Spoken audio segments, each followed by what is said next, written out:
नमो वज्रायणं नमो लोहिसोदावणं सौवञ्चनमुक्कारो सौपापणासो मङ्गलानं च सव्ये सिंपडवं हवै मङ्गलम् मङ्गलं श्रीमदर्हन्तो मङ्गलं जिरसासरं मङ्गलं सकलसङ्गो मङ्गलं पूजयामि सुधा सोदरवाद्योत्स्ना निर्मलीकृत दिग्मुख मृगलक्ष्मा तमसा शांतिनाथ प्रभु निर्मल दर्शन कीजिए। निर्विकल्पताने योगिक परंपरा उन्मनी भाव शब्द द्वारा संबोधे छे। उन्मनी भाव एटले बियोन्ड ध माइंड, मनने पेले पार चाल्या जो, ज्यां तमे छो, वेर यू आर। तो ये उन्मनी भाव क्यारे थाय एनी वात आपणे काले जोता हता। योगशास्त्रना 12मा प्रकाशमां कलिकाल सर्वज्ञ श्रीए कह्युं, औदासीन्य निमग्न प्रयत्न परिवर्जित सततमात्मा भावित परमानंद न क्वचिदपि मनो नियोजय। पहली सज्जता छे उदासीन भावमां तमे डूबेला हो। सम्यक ज्ञान એટલે જ્ઞાતા ભાવ, सम्यक दर्शन એટલે દ્રષ્ટા ભાવ અને सम्यक ચારિત્ર એટલે ઉદાસીન ભાવ। ચોથે ગુંઠાણે પણ જ્ઞાતા ભાવ દ્રષ્ટા ભાવ છે, પાંચમે પણ છે, છઠ્ઠે પણ છે, સાતમે પણ છે। ફરક ક્યાં પડ્યો? ફરક એ પડશે કે પાંચમા ગુંઠાણે દેશ ચારિત્ર હોવાને કારણે થોડીક ઉદાસીન દશા આવેલી છે। એ ઉદાસીન દશા જ્ઞાતા ભાવ અને દ્રષ્ટા ભાવમાં ભળશે। છઠ્ઠે ગુંઠાણે और ઉદાસીન દશા એમાં ભળશે અને સાતમે ગુંઠાણે તો ટોપ મોસ્ટ ઉદાસીન દશા જ્ઞાતા ભાવમાં ભળશે। सम्यक ज्ञानની વ્યાખ્યા બહુ સ્પષ્ટ છે આપણે ત્યાં। અત્યાર સુધી નિર્યોને જાણ્યા પછી સારા નરસાનો ભાવ કર્યો, રાગ દ્વેષમાં ગયા, એ અજ્ઞાન। અને તમે જ્ઞેય પદાર્થોને જાણો કે જ્ઞેય વ્યક્તિઓને જાણો, પણ સારા ખરાબનો કોઈ ભાવ તમારી ભીતર ઉઠતો નથી। પરિણામે રાગદ્વેષની ધારા સર્જાતી નથી, તો એ જ્ઞાતા ભાવ। દ્રષ્ટા ભાવ માટે તો અધ્યાત્મ ઉપનિષદમાં યશોવિજય મહારાજે લખ્યું, દ્રષ્ટુ દ્રિગાત્મતા મુક્તિ દૃશ્યૈકાત્મ્યમ ભવ ભ્રમ।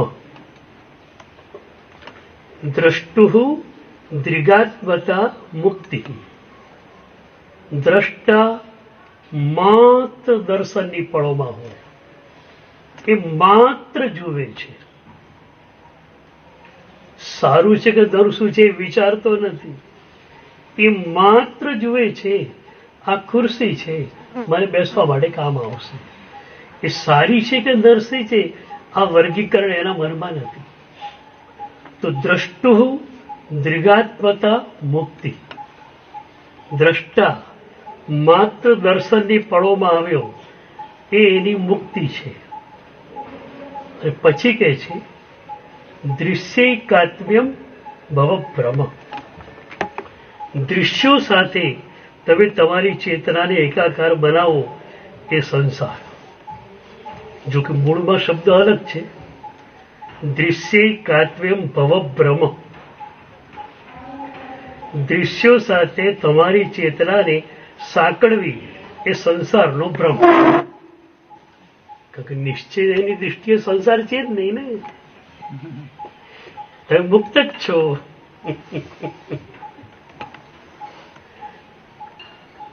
તો દૃશ્ય કાત્વેમ ભવ ભ્રમ,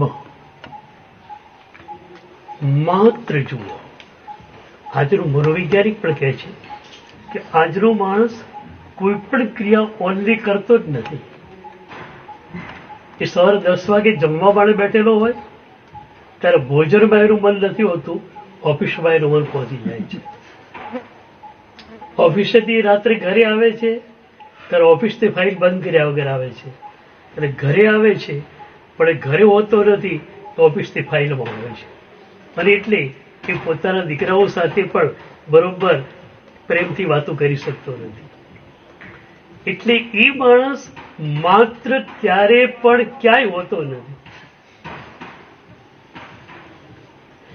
એ ખાતો હોય તો વિચારતો હોય, બીજું કંઈક કામ કરતો હોય, બીજો વિચાર કરતો હોય.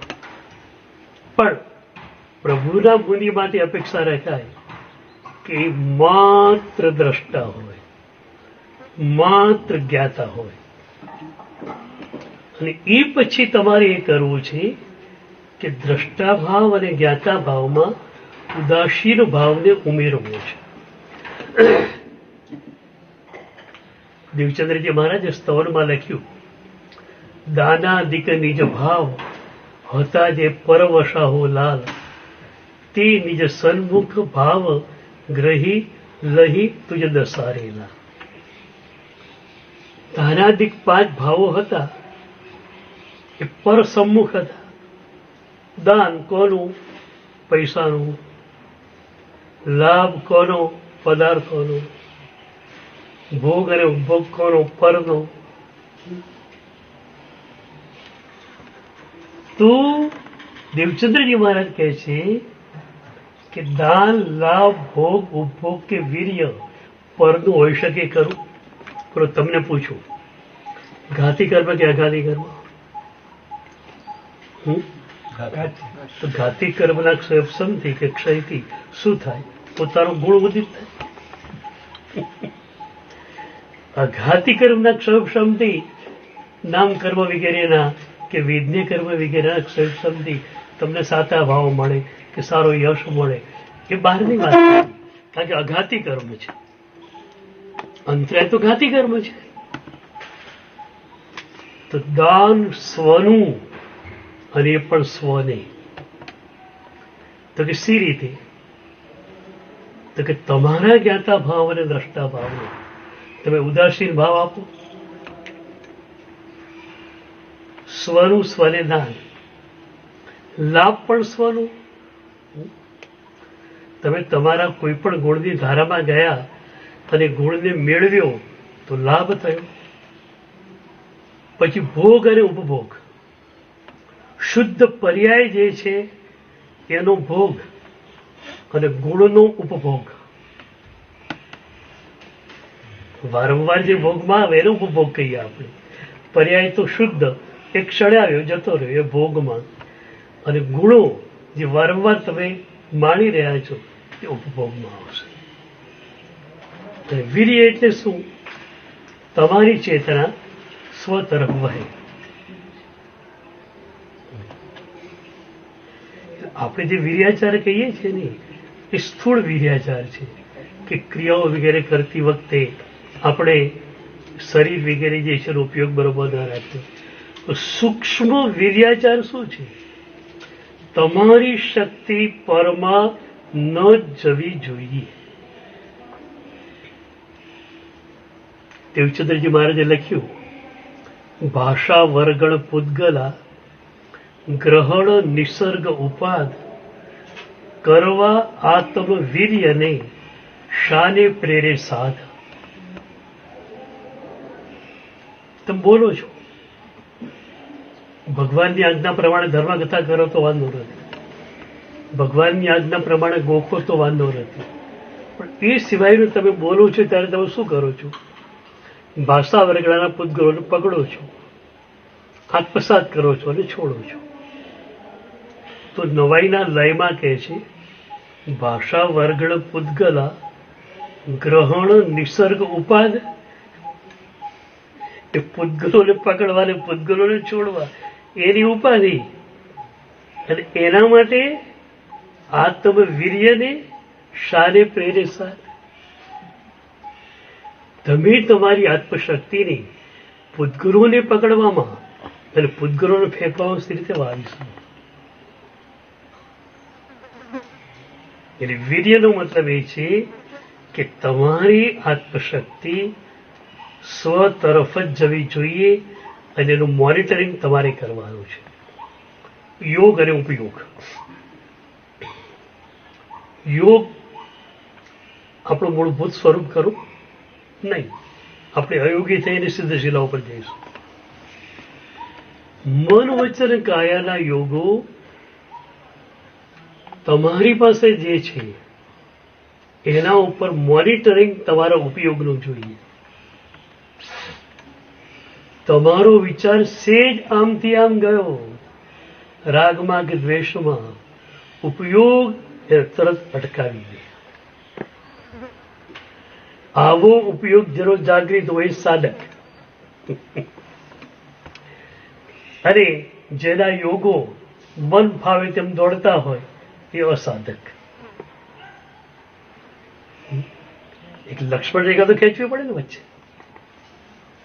અસાધક પાસે શું છે? યોગો છે, પણ યોગ ઉપર નિયંત્રણ નથી. એ કહે છે બસ આ વિચાર આવી ગયો, હું શું કરું? આ બોલાઈ ગયો, હું શું કરું? પણ સાધક એ છે કે જે પોતાના ત્રણેય યોગો ઉપર આધિપત્ય ધરાવે છે. શું બોલવું નક્કી જ હોય તમારા માટે, શું વિચારવું એ પણ નક્કી હોય.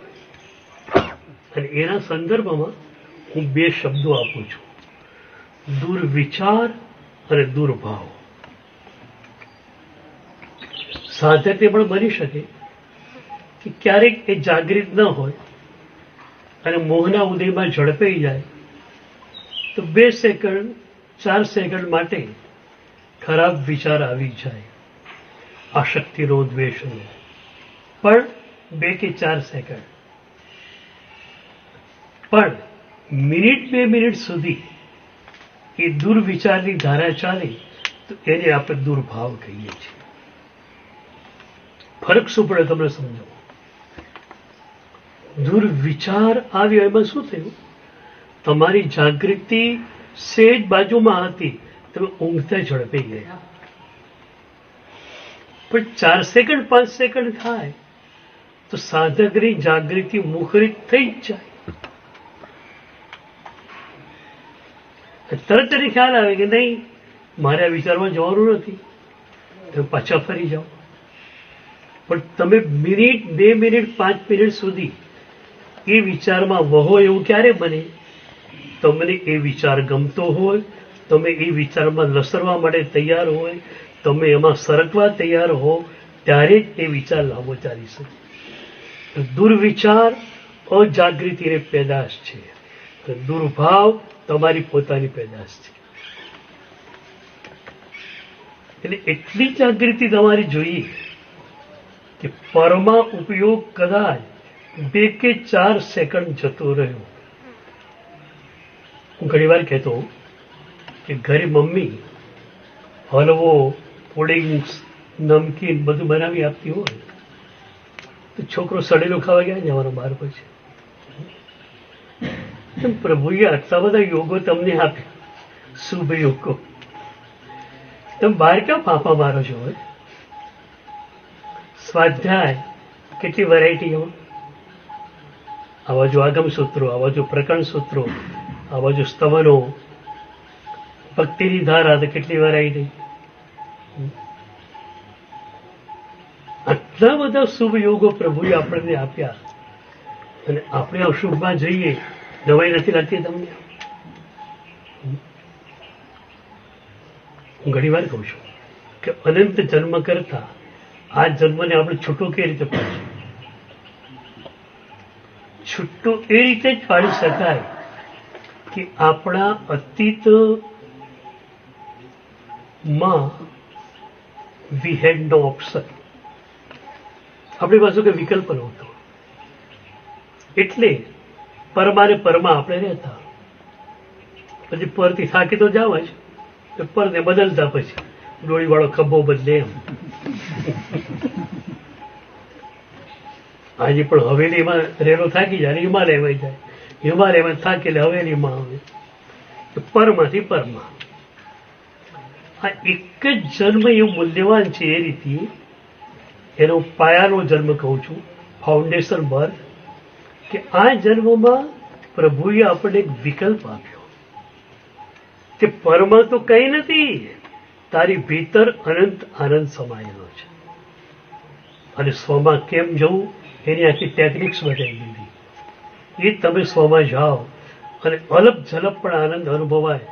તમે પરમાં ન જાઓ એમ નહીં, તમે પરમાં જઈ શકો નહીં.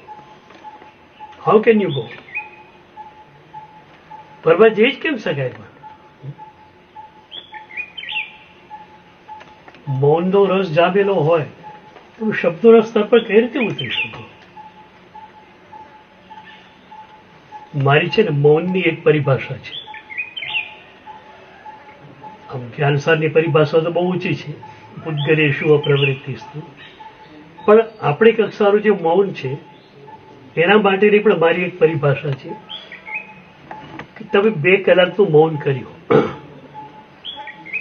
એ મૌન કર્યા પછી બોલવાની તમને ઈચ્છા ન થાય, બોલવું પડે તો જીભ થોડી થોથરાતી હોય. આવું જો બની શકે તો માનવાનું 2 કલાકનું મૌન સાચું હતું. ઘણી વાર બને ને, પગની તકલીફ વાળો માણસ હોય, પ્રવચનમાં ગયો, ખુરશી બધી ભરાઈ ગઈ છે, એને નીચે બેસવું પડ્યું, બેસી જ જાય એક વાર, પછી 2 કલાકે ઊભો થાય ને પછી એના પગ ધડખડાતા હોય, પણ 5-10-15 ડગલા ચાલે પછી પાછી એની સ્વસ્થ ચાલતી જાય. એમ 2 કલાકના મૌન પછી શું થવું જોઈએ?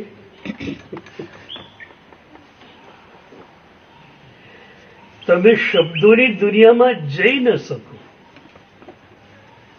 અને 2 કલાકનું મૌન અને 1.5 કલાક થયો ને કોકે કંઈક કહ્યું, તમે સાંભળી ગયા, મનમાં શરૂઆત થઈ ગઈ, હા 2 કલાક પૂરા થયા એટલે વાત છે. ટીટ ફોર ટેટ.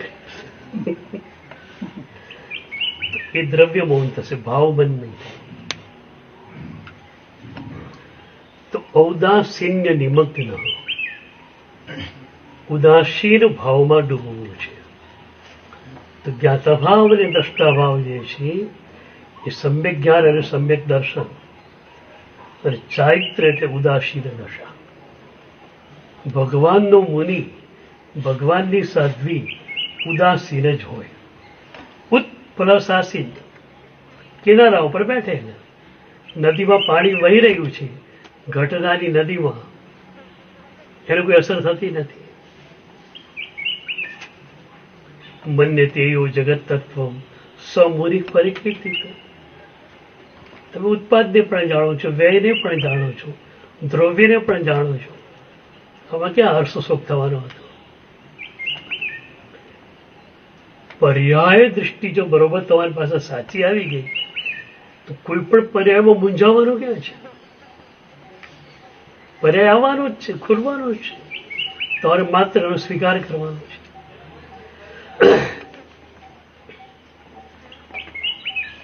રમણ મહર્ષિના જીવનની એક ઘટના કહું. અરુણાચલમની ગુફામાં જે રહેતા, સાધના કરતા. મોરારજીભાઈ દેસાઈ એ વખતે મુંબઈ રાજ્યના મુખ્યપ્રધાન. અને એકવાર એમને થયું કે મારે અરુણાચલમ જવું છે. જવાની પાછળનો ઉદ્દેશ એ હતો કે મહર્ષિને હું સમજાવું કે તમે આટલા મોટા જ્ઞાની પુરુષ છો તો ભારતભરમાં તમે ભ્રમણ કરો, તમે પ્રવચનો આપો, લોકોને બોધ આપો. તમે ગુફામાં બેસી ગયા છો, ચાલે નહીં. તમારા જેવા જ્ઞાની પુરુષે તો ભારતભરમાં ફરવું જોઈએ.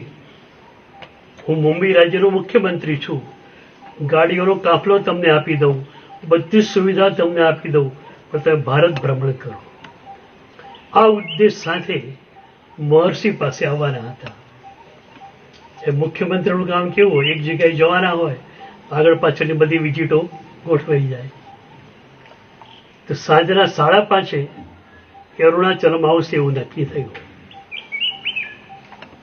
એમના બધા ઓફિસર્સ આવી ગયા પહેરેથી મુખ્યમંત્રીના.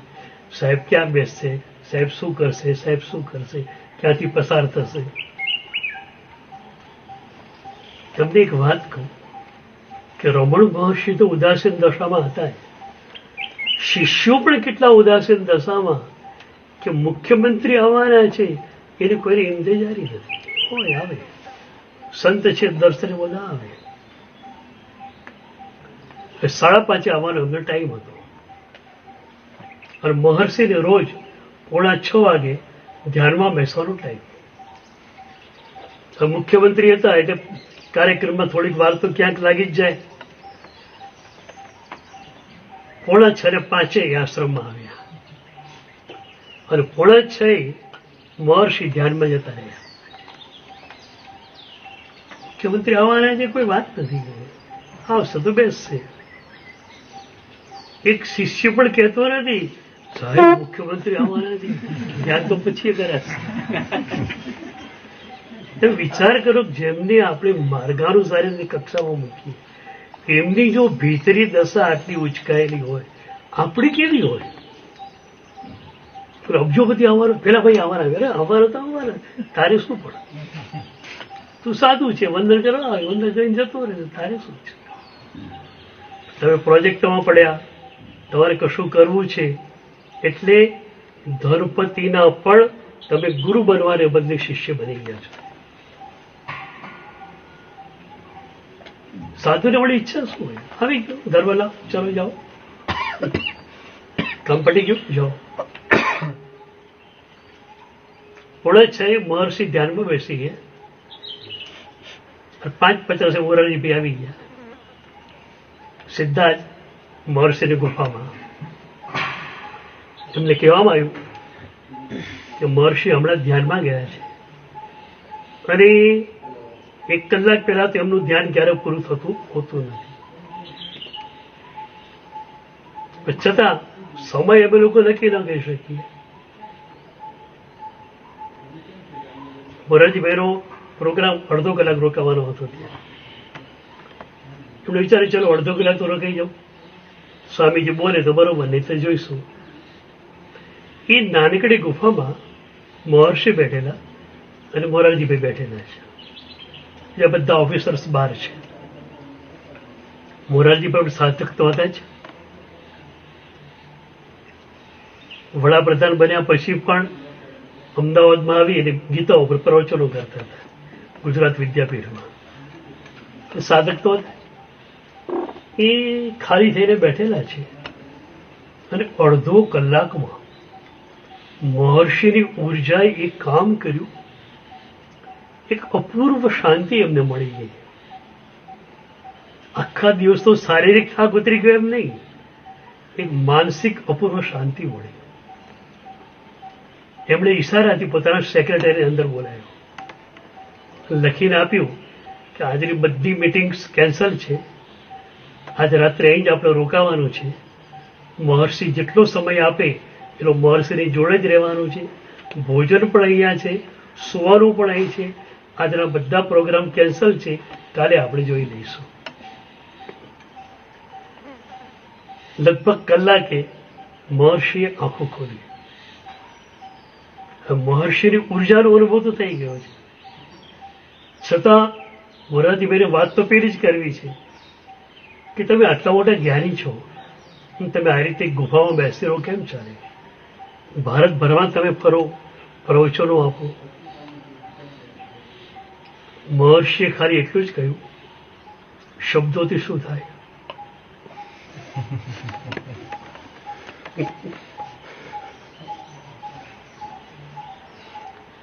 શબ્દોથી શું થાય? આત્માનુભૂતિ શબ્દોથી મળે. અરે મેન્ટલ પીસ પણ શબ્દોથી મળે. શબ્દો વેચવા જનારો માણસ નથી.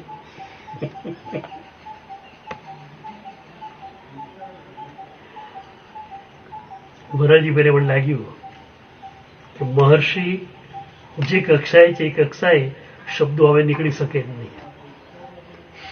એ શબ્દોથી પર બની ગયા છે.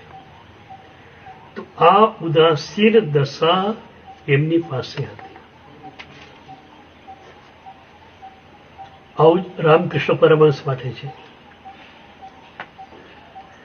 બપોરના સમયે બેઠેલા હોય હોલમાં, બહુ મોટો હોલ હોય, સેંકડો લોકો એમના દર્શન માટે આવેલા હોય.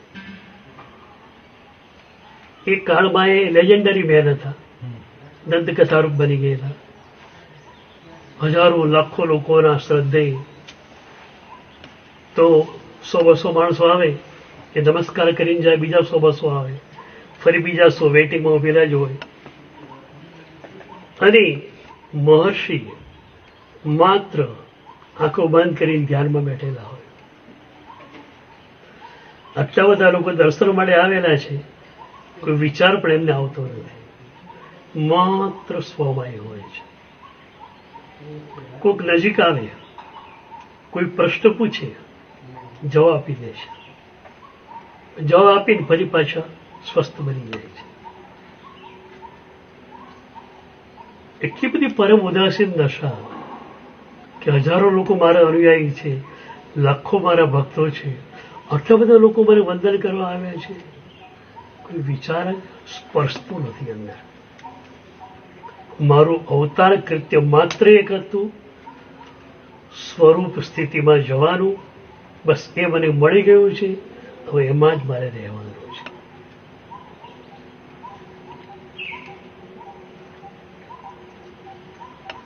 રમણ મહર્ષિના સાધના કાળની વાત આવે છે કે એ એક જગ્યાએ ગયેલા. વિરૂપાક્ષી માતાનું મંદિર છે, પ્રસિદ્ધ મંદિર હતું. રમણ મહર્ષિ બિલકુલ અપ્રસિદ્ધ માણસ, પ્રસિદ્ધ બન્યું જ નહોતું ને એમને, સામાન્ય સંન્યાસી. પણ ધ્યાનના ઊંડાણમાં એમને જવું જ હતું.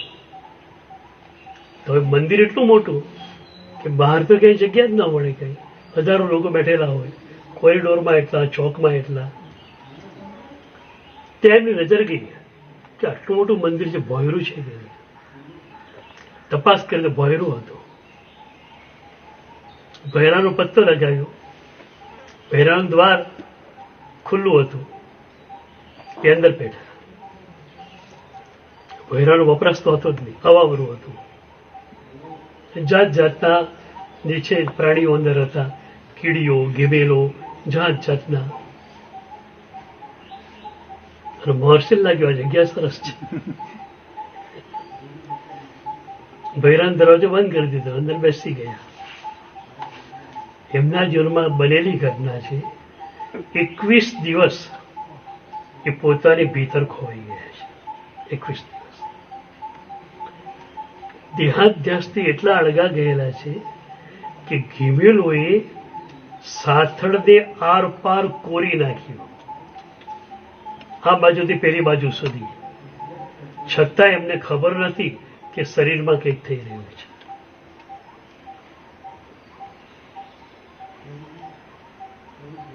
તમે છે ને આ રીતે વાંચો, તમને ખ્યાલ આવે કે એ લોકોનો પાયો કેટલો મજબૂત હતો. આપણે ત્યાં આપણે આ જ પાયો હતો, પણ આપણે પાયા વગરના માણસો થઈ ગયા છે. હું તો માનું છું દીક્ષાના 10 થી 15 વર્ષ પાયાના વર્ષો છે. હું ઘણી વાર કહું છું કે ભાઈ 2 ગુરુ તમારે હોવા જોઈએ. એક તો તમારા ગુરુ જે નામ આપવામાં આવ્યું છે, અને બીજા ગુરુ કોણ? ભીત ગુરુ. સ્વાધ્યાય માટે રૂમ હોય, ગુરુની આજ્ઞા હોય તો રૂમમાં જતા.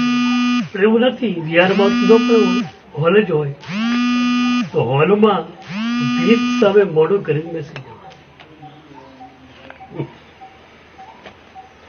કોણ આવ્યું ને કોણ કહ્યું, તમારે શું જરૂર છે જોવાની? આંખ છે ને આપણી ઇન્દ્રિયોમાં સેન્સિટિવમાં સેન્સિટિવ છે. અત્યારે એમ કહેવામાં આવે છે કે 10 સેકન્ડ તમે જો એક પદાર્થને રાગ દૃષ્ટિથી જુઓ, એ પદાર્થ તમારી ભીતર આવી જવાનો, તમારી ચેતનામાં છવાઈ જશે. એટલે બીજી ઇન્દ્રિયો ચાલુ હોય કે ના હોય, આંખ તો બંધ હોવી જ જોઈએ.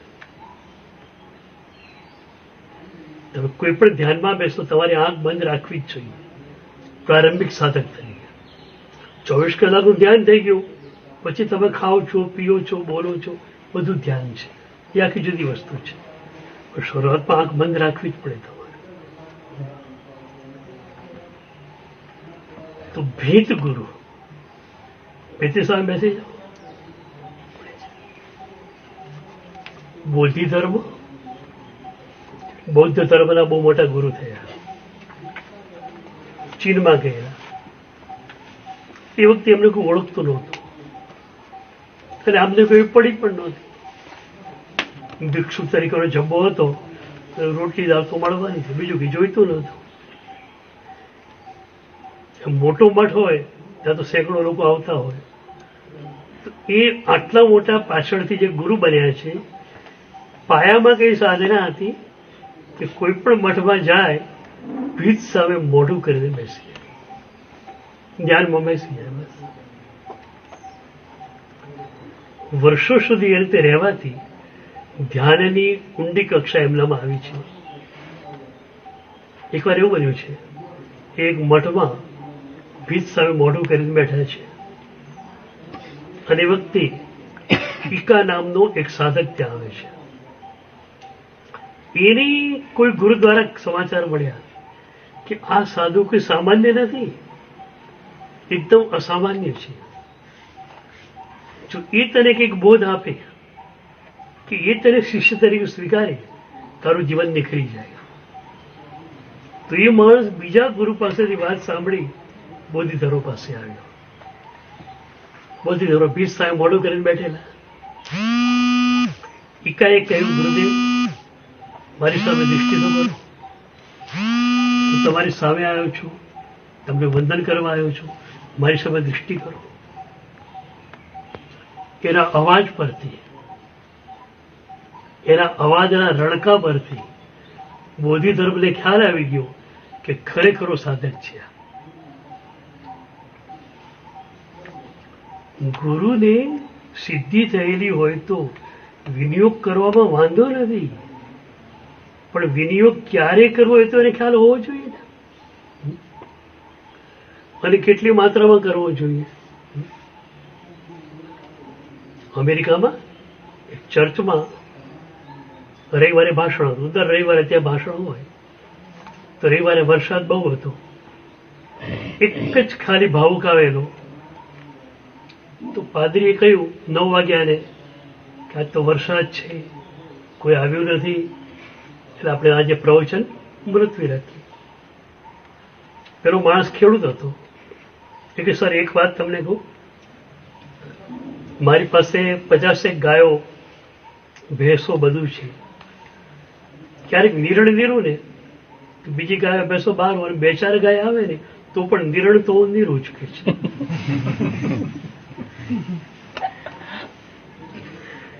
પાત્રી કહું, બહુ સરસ તમે વાત કરી હો, મારી ડ્યુટી મારે પરફોર્મ કરવી જ જોઈએ, ચલો આપણે પ્રવચન શરૂ કરી દઈએ. રોજની જેમ 2 કલાક પ્રવચન આપ્યું. પછી પાછો આભાર માન્યો, તમે કહ્યું ને એટલે આ પ્રવચન આજે થઈ શક્યું. બિલકુલ સાહેબ, પણ મારી વાત કહેવાની અધૂરી રહી ગઈ. 2-4 ગાય આવે તો આખી ઘાસથી ગંજી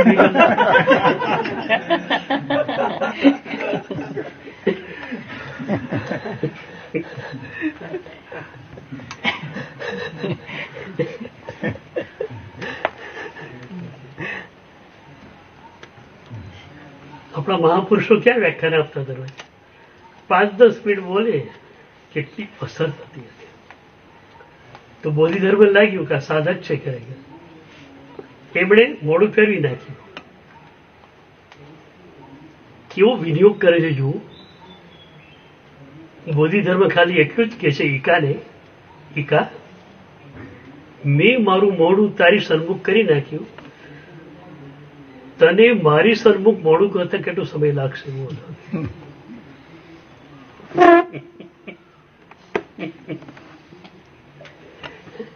મેં 1 સેકન્ડમાં તારી સામે મોડું કરી નાખ્યું. એકા પણ સમજી ગયો કે ગુરુને સામે જોઉં છું એ વાત ગુરુની અભિપ્રેત નથી. ગુરુની ધારાને હું જ્યારે વફાદાર હોઉં, ગુરુની ધારામાં હું ચાલું, ત્યારે જ ગુરુને સન્મુખ ગયો કહેવાઉં. એકાએક ગુરુદેવ યોગ્ય લાગતો હોવ તો દીક્ષા આપી દો.